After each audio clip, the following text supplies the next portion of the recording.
Hello दोस्तों, आपका स्वागत है हैशटैग सक्सेस विद दीपक में। आज हम एफएमजीई का जो टॉपिक हम स्टार्ट किए थे गायनोकोलॉजी एंड ऑब्स्टेटिक का पार्ट 2 लेके आ रहे हैं। मतलब उसका सेकंड पार्ट पढ़ रहे हैं, कंसेप्शन फिजियो क्या कौन सा कंसेप्शन है, तो फिजियोलॉजी ऑफ कंसेप्शन। ठीक है, तो इसमें हमने क्या पढ़ा, पहले ये जानते हैं कि कंसेप्शन का मतलब क्या होता है।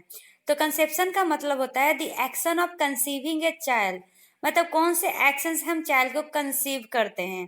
ठीक है, अगर आपको ये वीडियो पसंद आएगा तो लाइक और सब्सक्राइब करना ना भूलें। और हाँ, अगर आपको मन में कोई डाउट है तो कमेंट बॉक्स में डाल सकते हैं, जिससे कि हम उसे सॉल्व करने का प्रयास करें। ठीक है, अब कहते हैं कंसेप्शन। कंसेप्शन क्या है?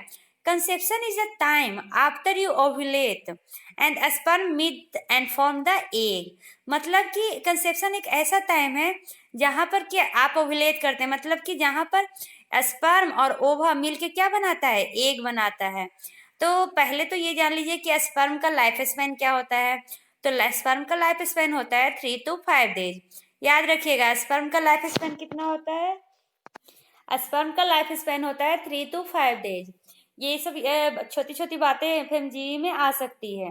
ठीक है, उसके बाद क्या कह रहा है, conception should be would be on और जस्ट आफ्टर 13 डेज।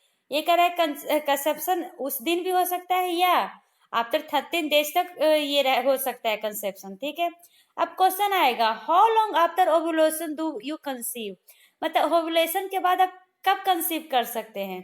ठीक है, ओवुलेशन क्या होता है? तो ओवुलेशन ये होता है जब ये ओवरी एग को रिलीज करती है, उसको कहते हैं ओवुलेशन। तो इसके कितने दिन तक आप के बाद आप ये कंसीव कर सकते हैं। तो if fertilisation does not occur the egg dissolve after 24 hours, मतलब कह रहा है कि अगर फर्टिलाइजेशन नहीं हुआ तो जो एग है वो डिजॉल्व हो जाएगा 24 आवर्स में। मतलब लाइफ स्पैन एग का कितना है? 24 आवर्स है। और स्पर्म का life span 3 to 5 days, but इसका 24 आवर्स है। ठीक है, it takes about 6 days for egg to travel up to the fallopian tube. ये एग कह रहा है, मतलब कि एक बार फर्टिलाइजेशन हो गया स्पर्म और ओवम का, जैसे कि आप इंटरकोर्स करते हैं। ठीक है, तो ये नहीं है कि आप इंटरकोर्स किए और उसी दिन हो जाएगा, नहीं। स्पर्म आपके यूट्रस में कब तक रह सकता है? 3 to 5 डेज तक रह सकता है। इस इंटरवल में कभी भी आपका जो ओवरी अगर ओवुलेशन किया और एग मिल गया तो वहां पर क्या हो जाएगा, फर्टिलाइजेशन हो जाएगा और वो क्या बन जाएगा, एग बन जाएगा। अब एग को यूट्रस में आने के लिए किस लिए यूट्रस में आएगा, तो वो फर्दर उसका डेवलपमेंट हो सके। तो वहां तक यूट्रस तक आने के लिए उसको कितना दिन लगता है? 6 डेज लगता है, अबाउट 6 डेज।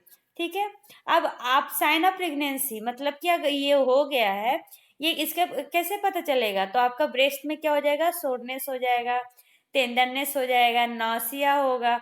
नौसिया क्या होता है? देखिए, 3 तरह का इसमें होता है। हम लोग जब मेरे स्टार्टिंग में क्लास स्टार्ट हुआ था ना, तो मैं डिफ्रेंशिएट नहीं कर पाती थी कि नौसिया, रैचिंग और वोमिटिंग में क्या डिफरेंस है। तो नौसिया क्या होता है? जब आप फील करते हैं कि आपको वोमिटिंग होने वाला है बट वोमिटिंग नहीं होता है, उसको कहते हैं nausea, the feeling like vomiting. और रेचिंग क्या होता है? उसमें ना फीलिंग आएगा आपको और ना वोमिटिंग होगा। क्या होगा? आवाज आएगा, जैसे ऐसे करके आवाज आएगा, मतलब कि ऐसा कि वोमिटिंग हो रहा है वैसा आवाज आएगा, बट वोमिटिंग नहीं होगा ना आपको फील होगा। अब वोमिटिंग में क्या होता है कि ये आपको वोमिटिंग होती है, लेकिन ये जरूरी नहीं है कि रेसिंग और नौजिया हो तो आपको वोमिटिंग होगा ही, बट ये जरूरी है कि वोमिटिंग होगा तो कभी ये रेसिंग हो भी सकता है, नहीं भी हो सकता है, नौजिया हो भी सकता है, नहीं भी हो सकता है।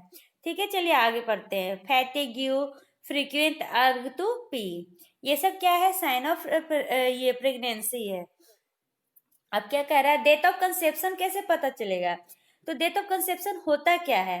Date of conception is the day on which person baby is conceived, मतलब जिस दिन पर्सन बेबी को कंसीव करता है उसी को कहते हैं डेट ऑफ कंसेप्शन। ठीक है, अब क्या कह रहा है कि कंसेप्शन डेट निकालते हैं। ठीक है, तो क्या है कि अगर आप 18 अप्रैल को की हैं तो आपका कंसेप्शन डे कैसे होगा? 22 तारीख को होगा। ठीक है, कैसे होगा ये बताते हैं क्या कह रहा है, most probable date of sexual intercourse that lead to the pregnancy is 15 to 20 day. अगर आपने कंसीव किया है कब, अप्रैल 18 को से अप्रैल 20 के बीच में, तो क्या कहा था, 3 डेज लगता है क्या, सेक्सुअल इंटरकोर्स के बाद। क्यों 3 days to 5 days, क्यों, क्योंकि हमारा स्पर्म कितने दिन रह सकता है, 3 to 5 days तक हो सकता है। तो अगर आपने कंसीव किया 18 अप्रैल को, तो आपने सेक्सुअल इंटरकोर्स कब किया है, 15 को। तो अगर आप इन द अदर सेंस आप ऐसे भी समझ सकते हैं कि अगर आपका अपने पार्टनर के साथ सेक्स हुआ है अगर 15 अप्रैल को या कोई 15 को, तो उसके 3 दिन बाद तक आप क्या कर सकते हैं, बेबी को कंसीव कर सकते हैं। ठीक है, अब क्या आ गया, इम्प्लांटेशन। इम्प्लांटेशन कितने दिन में होता है, 6 to 12 days after conception. 6 days तो आने में ही लगता है, फेलोपियन ट्यूब से यूट्रस तक आने में।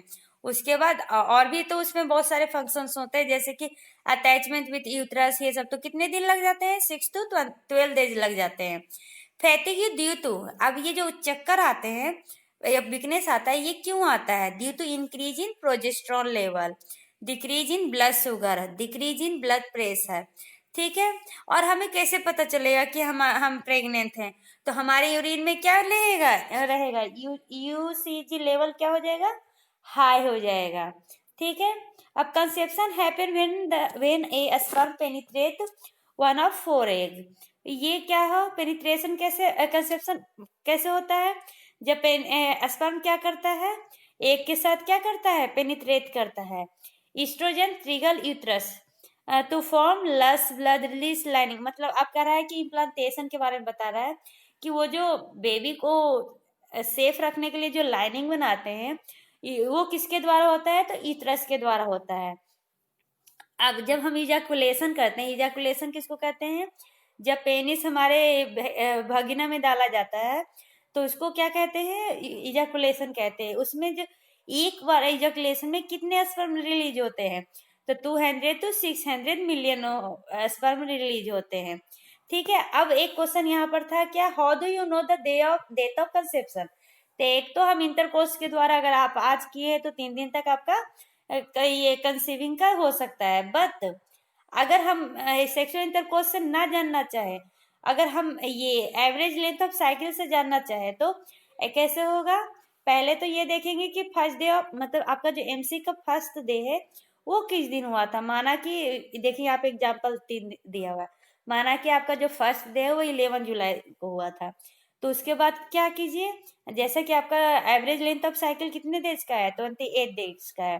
ठीक है, तो आप एक्सपेक्टेड कैलकुलेशन, मतलब आप उसमें क्या कीजिए, 13 to 14 डेज ऐड कर दीजिए, तो 14 डेज ऐड कर दिए तो 25 डेज में आप क्या किए, कंसीव किए हैं।